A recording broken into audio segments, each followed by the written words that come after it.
Final piece. You'll get this even more in a while. You can see I'm passionate about this, so let's imagine Colin does this and he builds his portfolio.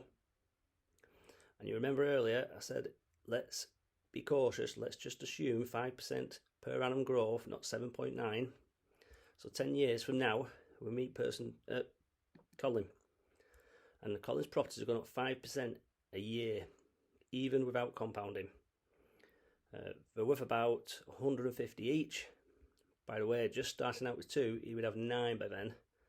9. So we meet Colin 10 years from now. He started off with 2, but he's got 9. Okay.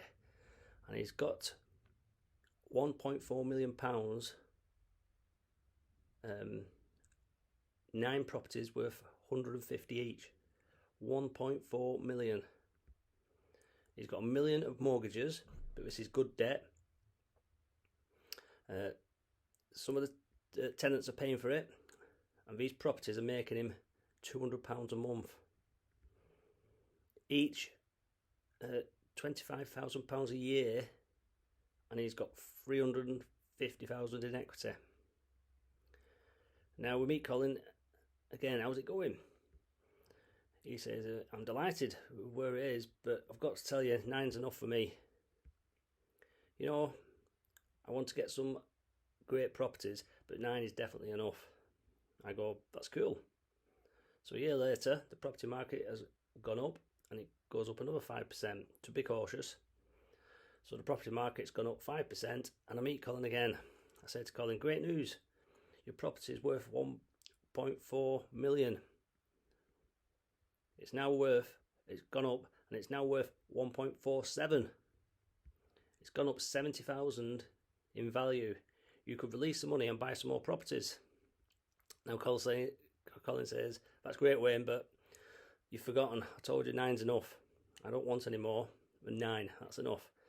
So my response, that's great, no problem. Still release the money like you have done for the last 10 years and grow your portfolio, but instead now release the money and spend it on holidays, spend it on a car, quit your job, live off it.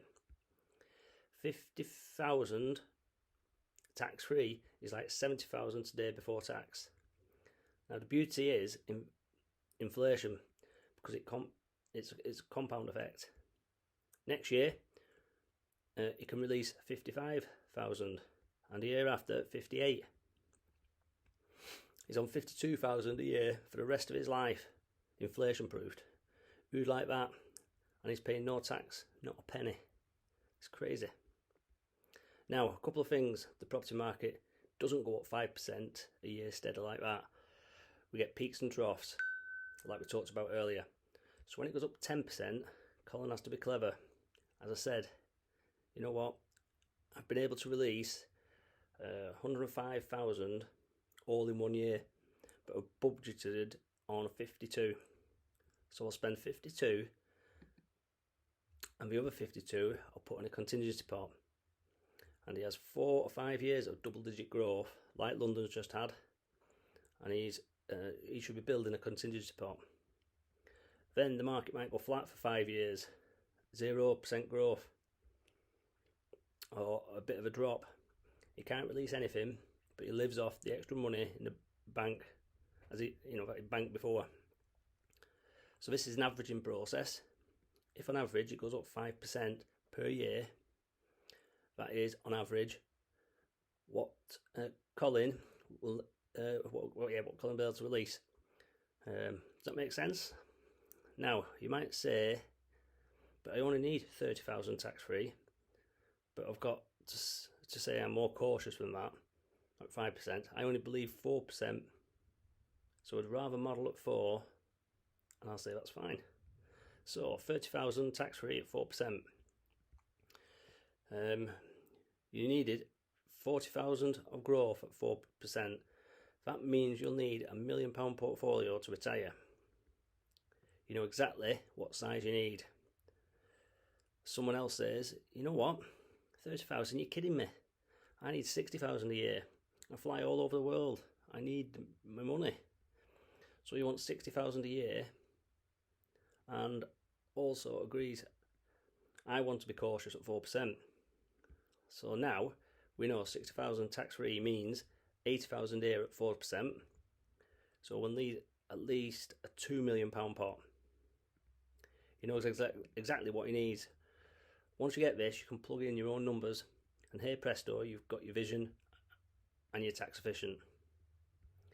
You know where you need to get to in terms of portfolio size and when you're finished.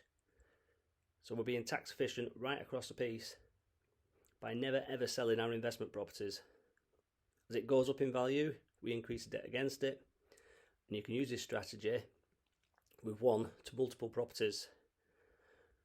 Okay, if you find this useful, then hit the like button, share and subscribe. Thanks for watching.